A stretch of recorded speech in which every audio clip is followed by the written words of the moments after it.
The Tri-County STEMersion is celebrating 5 years of empowering educators to prepare our future region workforce. Today, I talk one-on-one with Michelle McDonald of the Dorchester County's Economic Development for this edition of Quintin's Close-Ups. And if you haven't already, subscribe to my YouTube channel and like Quintin's Close-Ups on Facebook. Michelle McDonald, welcome to Quintin's Close-Ups. Thank you. Thank you for having me. You're very welcome. You are Dorchester County's Economic Development Deputy Director, obviously dealing with the existing industry and workforce development. And in fact, you also are involved with the Tri-County STEMersion's mark of obviously 5 years of connecting classrooms and careers with that particular institute. What is that connection 5 years later?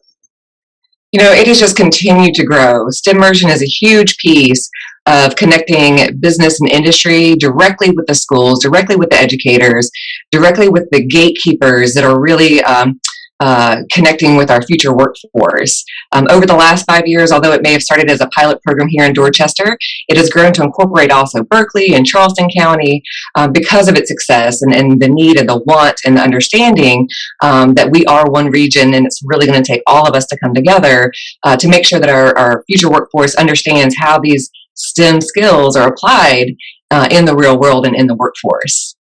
How are these STEM skills applied in Charleston, Berkeley, and Dorchester counties? Well, you know, in our area, you see a lot, you know, our primary industries are manufacturers industry, as well as healthcare, IT, and all of these sectors really tie and are successful because of the STEM, the science, technology, and engineering, mathematics that are behind the scenes that create these industries.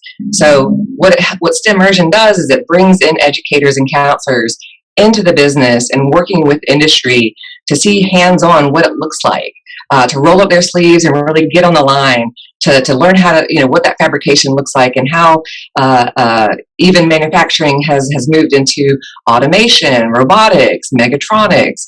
All of these are related and revolve around those STEM skills you need to be successful. So the more we can bring those real experiences back into the classroom and prepare our workforce, the more successful they're going to be in understanding what opportunities are out there. What opportunities are out there right now, Michelle? You know, they're all over the place. As far as manufacturing and industry, and it's not just about connecting with the schools, the tech schools, the higher education. There's so many businesses that are willing to train in-house. There's apprenticeships. There's a big push for skills development when you look at on-the-job training. And those opportunities are boundless. You know, when we look at the things that you need to be successful on the job, the best way you're going to get that is hearing from the business. So if we can get these students and the future workforce to understand what that looks like and to get them excited, you know, I think really a part of STEMersion is about building that motivation and that innovation to understand what those opportunities look like, especially in our area. You know, we want to keep our talent local. We want to make sure that our the folks that are coming through have developed those skills, and we create a pipeline for some of our largest industries. Absolutely. And there's a lot of them in Dorchester County, which we love. Definitely. What is that local talent pipeline right now? Say that one more time. Yes, ma'am. What is the talent pipeline right now in Dorchester County for workforce development? So we work very closely, you know, as far as economic development goes, we do have a big emphasis on workforce development, but the agencies that are here in our area do cover the Tri-County area. You know, we're talking about the umbrella of SC Works. We work very closely with Department of Employment and Workforce, the WIOA programs, that's the Workforce Investment Opportunity Act, along with South Carolina Vocational Rehabilitation. There's a lot of different talent pools that you can tap into. And when we're looking at some of the lowest unemployment numbers we've seen in history, you really need to understand how to tap into those talent pools and reach those individuals and the job seekers where they're at, as well as exploring and preparing that future workforce. You know, we're not looking just what does next year look like or how do we fill the positions that are available now. We're looking at how do we prepare for the next 5 years, 10 years, and make sure that those individuals and those job seekers understand what it takes to be successful. What top talent pool has Dorchester County tapped in thus far? So as far as the talent pool that we're tapping into, Yes, ma'am. again, any of those job seekers any of those folks that are really looking to better themselves. A part of what I do also is connecting job seekers with the folks that are hiring those opportunities. We do that through several initiatives, STEMersion, but we also work very closely with our partner agencies for job fairs, for setting up training programs. We just recently finished up our Man Your First program. Again, we're seeing a lot of those manufacturing industry positions that are available and needing to be filled. So really creating and preparing our pipeline for that talent is crucial and a big part of what STEMersion is doing. And I think another big part of STEMersion, and one of the big emphasis and priorities, the benefits of this program is connecting and building that relationship between our school system and our educators and industry and relationships. I say all the time, as existing industry, I'm getting in and having those conversations with businesses, and I'm hearing, I just want to get into the schools, and I just need to be able to share my information and build that relationship. And when I'm in the schools at DD2, DD4, the educators and the staff are just saying, I just need to get into the businesses. I want to create opportunity for my students. So I think this creates a platform to bring these two players together and be successful in building that relationship. Before STEMersion, what was that relationship like with obviously DD2, DD4, and these particular companies? I think the motivation and the talent, within every industry and within every school district, you're going to have those rock stars. You're going to have those folks that build the relationships and go above and beyond. I think this is just kind of, the STEMersion has pulled all of this together to make it a more standard practice, to understand that this is the best practice when it comes to developing a pipeline. And, STEMersion gives middle and high schools instructors and counselors a firsthand look at the emerging industry technology. Where is the emerging industry technology obviously in Dorchester County?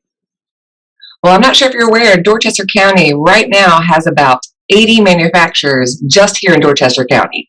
Now, when you look at the Berkeley and Charleston, that's going to expand huge. But some of the big players, of course, you're going to see, Robert Bosch, Scout Boats. We have the whole boating industry, including Sportsman's. It's just expanding. But we have probably about 40% of our industry partners and our manufacturers are international.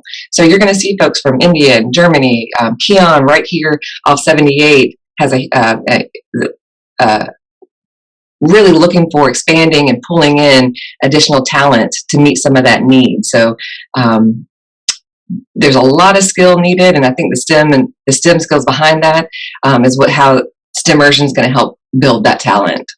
And what are the most effective approaches for professional development needed to build and actually retain a robust line of STEM educators? Again, I think it goes back to those relationships. There's so many things that are available out there, but the communication maybe aren't getting to the people that it's going to make a big difference. Like I said, those counselors and our educators are the gatekeepers. So how do we get our parents involved? How do we get our students to want to know what life is going to look like after high school, and what opportunities would be beneficial for them? So really building that relationship. There's a lot of different opportunities, and even starting at a younger age. We help with elementary as well as middle schools, setting up career fairs and bringing in industry into the schools. The best thing you can do is have that hands-on, to have those eyes on, what are the equipment that you're using, what are the skills that are needed, and build that excitement around what it takes to be successful in manufacturing. Now, how do we, as a region, engage industry volunteers in a way to bring authentic STEM workplace knowledge and experiences into the classroom? So there's a lot of different agencies that are kind of tackling this all at once. So along with myself here at Dorchester Economic Development, we're partnering for STEMersion with Berkeley Economic Development and Charleston, but also really led by the Department of Commerce. Department of Commerce does a lot of events. We recently, under the Trident Workforce Development Board, we create opportunities for just that.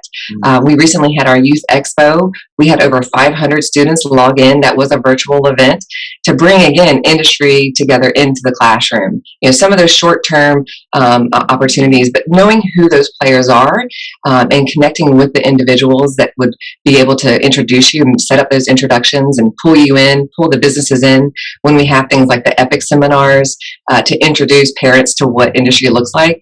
That is really going to be key. Impact do industry volunteers have on helping the youth to develop a sense of efficiency as far as scientists and engineers? Well, we need to be business led.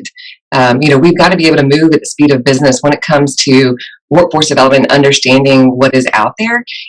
Things change very quickly. Technology is completely different than it was even just a year ago. So understanding and having those volunteers from the industry get out there and present to the classrooms, to bring in tours and to bring educators into industry and even students to say, this is what it looks like now. These are the skills that we're looking for. These are the opportunities that are out there.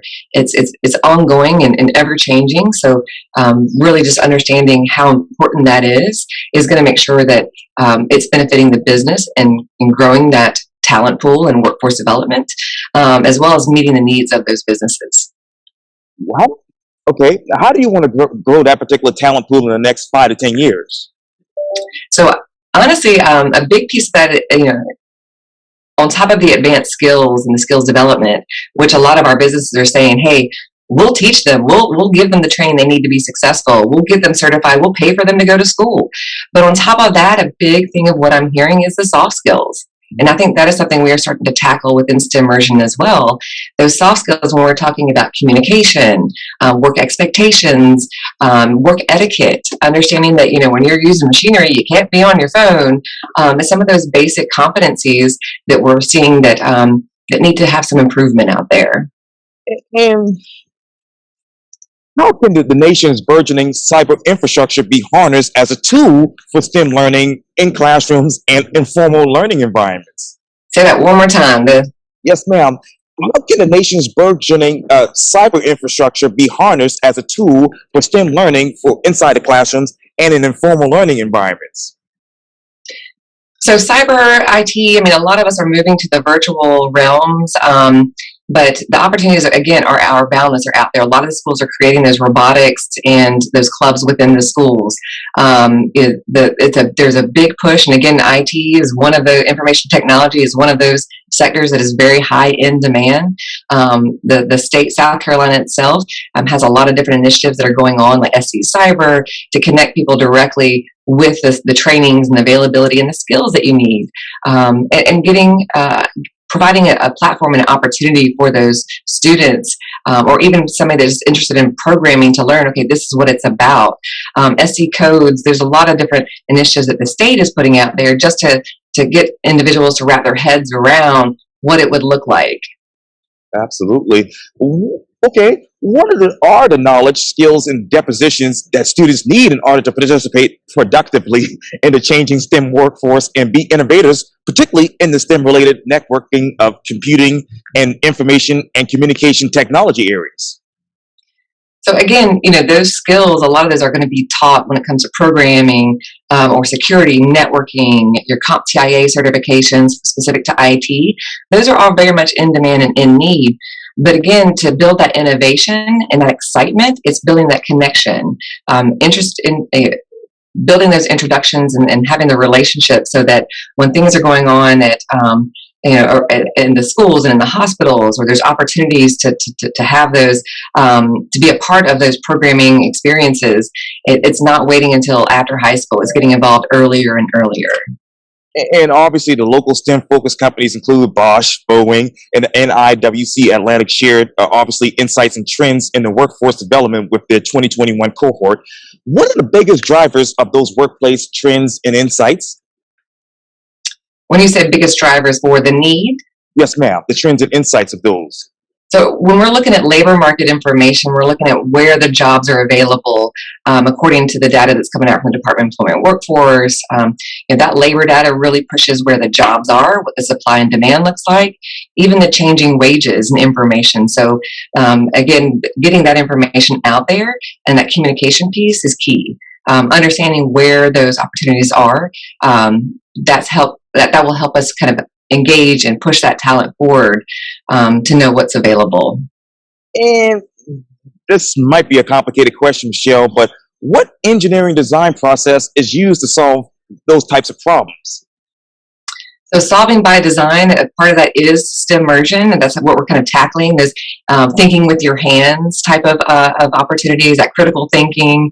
On the engineering, I can tell you, I am a people person. I'm not an engineer to be able to kind of dive into that. But again, I've seen it, but to be able to intelligently speak to that, I'm going to pass that on to our next engineer, which I'd be happy if you wanted to join us a little bit, come out and see some folks on STEMersion. We'll introduce you to the right people.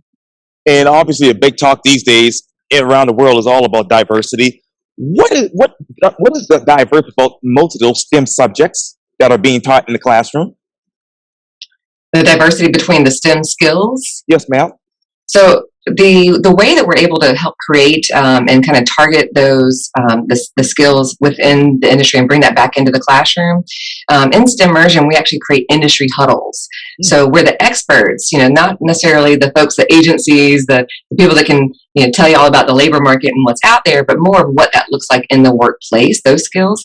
Well, and besides just setting up the tours and having this business sponsor, they're actually leading the industry huddle. So they're getting with those. We'll have a physicist from Bosch, or we'll have somebody that teaches this within the school to show how does this curriculum tie in. And they are actually during STEMersion creating work plans and creating curriculum that they will be teaching throughout the year, and to be able to connect with those business partners to make sure that it's aligning with what they're looking for, showing how it's used in industry. And sorry about the wind there, I had to stop there for a delay. But what inclusive environment has been created thus far? So as far as inclusion, being able to really reach as many people as we can across the district. This is not just DD2 anymore. Like I said, we've expanded inclusion, and I've made a very strong effort to get into DD4 as well this year. Some of those more rural areas, they want to be involved. The administration, school, the educators, even the counselors. I think that's another big piece I wanted to make sure to touch on. This is not just for educators and the teachers within the classroom. I think even more importantly, we have a separate session for our counselors. So the folks that are creating those individual graduation plans, the ones that are having the conversations with the parents, that can speak to, this is the labor market, this is where the jobs are, taking the strength that your student has, these are some things that they may be interested in, doing those skills and those personality assessments. But you got to know where the jobs are and where the growth is. Helping to guide and give the tools to those parents and those families so that they can make educated decisions for themselves, really is key. But really reaching out into all those rural areas, creating opportunities, transportation is an issue. Those are the things that we're addressing within that 2-week period. And you talk about growth. We know about the growth in Dorchester County, especially with Nexon, where I've been just last week. But tell me, where exactly will the next growth be in Dorchester County?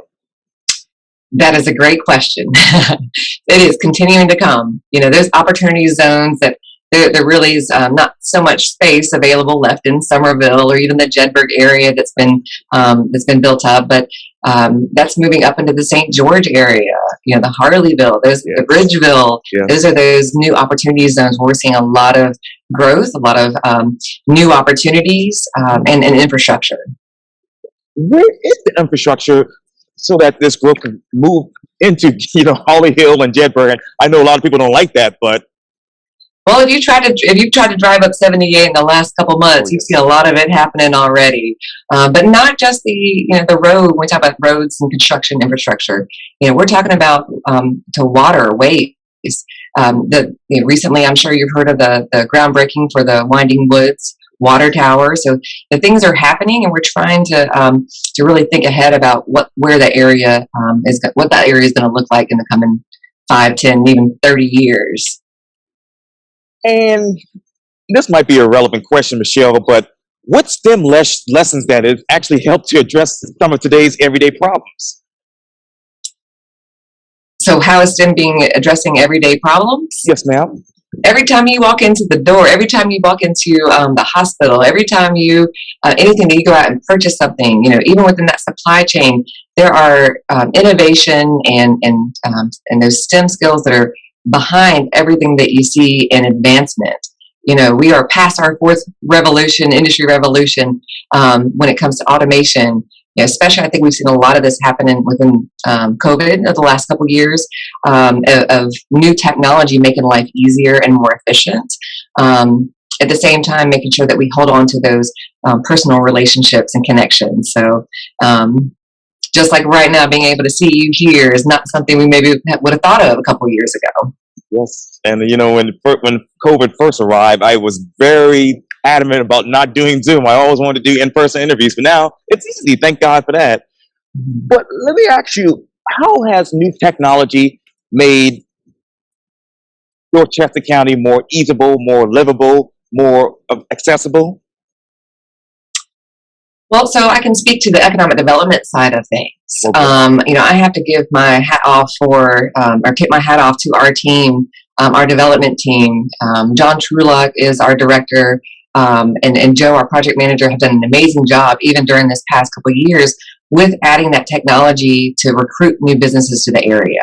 And the way that they're doing that is even more successful than it was several years ago. So if we're not able to get out there and share with other businesses outside the state and even outside of the country what Dorchester has to offer, we're missing a big opportunity. They've created drone videos, Vimeos, that have really been able to set the stage for what that development is going to look like and what certain areas and certain industrial parks are going to look like. So you can go to our website, Dorchester for Business, and take a look at those videos to really see what the industry, those industrial parks can look like now and what the land to be developed has, what potential is there. And where are the other potentials? Again, those opportunity zones, what you're looking for. A lot of those industrial parks are going to be found, here in the Jedburgh, but even more availability in the Ridgeville, moving up to St. George, up to 95. So, wow. How has Dorchester County invested in human capital to drive innovation and problem-solving capacity within that workforce? So as far as investing in human capital, again, I think we're in the same boat as many other of our industry partners, not just manufacturing. You're seeing it across the page, or across the stage, looking for available talent. Unemployment being as low as it is, really pushing for recruitment and offering as much availability and access to things like job fairs and opportunities, and reaching out and partnering with the schools and other employment agencies to bring in and make sure that the folks know that the opportunities are here as well, right here in Dorchester County. If you go to our main page and take a look at the jobs that are available, there's plenty of opportunity, and again, in-house training that's investing in its workforce. So everybody kind of knows you got to grow your own these days. And so building and tapping into that talent and then developing and seeing the potential in people is crucial. How has Dorchester County grown its own? So a lot of our different departments have set up in-house training. I know specifically for our dispatch department and our emergency responses, but I would really refer you back to our HR because they've done an amazing job, and I would not want to misspeak on or miss out on any of the big opportunities that they've provided. But there's plenty of folks that I'd be happy to connect you with. And speaking of which, Michelle, I know in addition to the STEM-related topics, STEMersion sessions highlight writing and soft skills, as you mentioned earlier, as a meaning of, as you also mentioned, the strengthening of the region's talent pipeline. What was that pipeline before the strength of the Dorchester County region? So I think the skills that we've been here for a long time, developing and creating different opportunities. But again, just across the page, the workforce has changed. Where there weren't as many, or maybe we were more competitive, or there was more individuals fighting for the same positions. Unemployment being as low as it is, we've had to be creative in finding that talent. There's always been an investment in our future. For me, I am also one of those implants. I've been here for about 9 years, coming from out of state, but I'm happy and excited, and specifically moved to Dorchester because of that opportunity, and the opportunity for my children to be here in Dorchester County. So I know there's a lot of faith in our future workforce and in our education systems. And what will that relationship between Dorchester County and those schools be like in the next 5 to 10 years? I just lost my notes, so I'm just thinking off the top of my head. No, that's okay. That's how I like it. We'll just go with it. And that's the best way to have real conversation. So, as far as Dorchester County being connected with the schools, we get in very closely with the administration as well as the individual schools. I get in and do presentations not just about STEMersion, but also about labor market information, and try to help and give teachers and educators the tools they need to be able to take that back to their classroom. So anytime and every time I have an opportunity to get out there and speak, whether it be in DD2 or DD4, we're taking advantage of it. We're trying to get out there. I know that recently Dorchester County, we helped with Woodland had their law event. Life After Woodland was a great orientation, and Dorchester was eager to get in there and be part of that. Not just economic development, but Dorchester County as a whole. And let me ask you this too, as I come back to you, because I want to ask you this. Using the feedback from those industry leaders, participants explore ways to cultivate students' ability to communicate and to think innovatively to ensure workforce readiness. How ready is this workforce?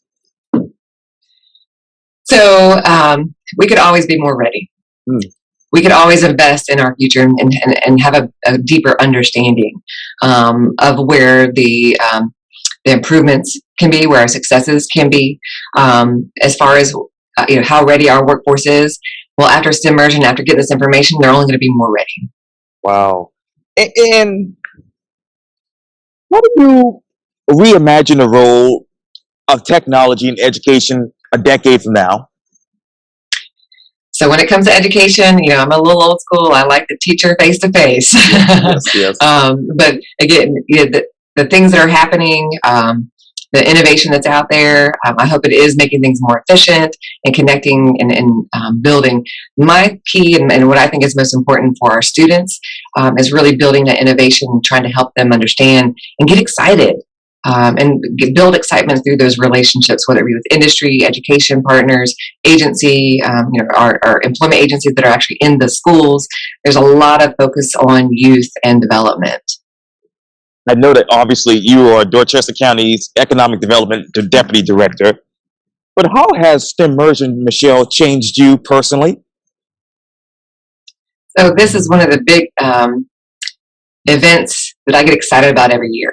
And although I've only been specifically with economic development for about 6 months, I worked with my predecessor for 6 years before this, and got to be a part of the original years and get out there and share the information from my past agencies, the workforce agencies that were involved, and to know what was going on. And again, it's amazing to see one region and everybody coming together that emphasize and show how important this is. And to see the businesses really getting involved with the future workforce and getting and wanting and striving and trying to get out there to share what the skills look like, I feel like that is really what's pushing us in the right direction to set the best practices and understanding even across the state. Michelle McDonald, thank you so much for your time. And again, welcome to Quintin's Close-Ups. Thank you, Quintin. I hope to see you soon. Yes, indeed, you will.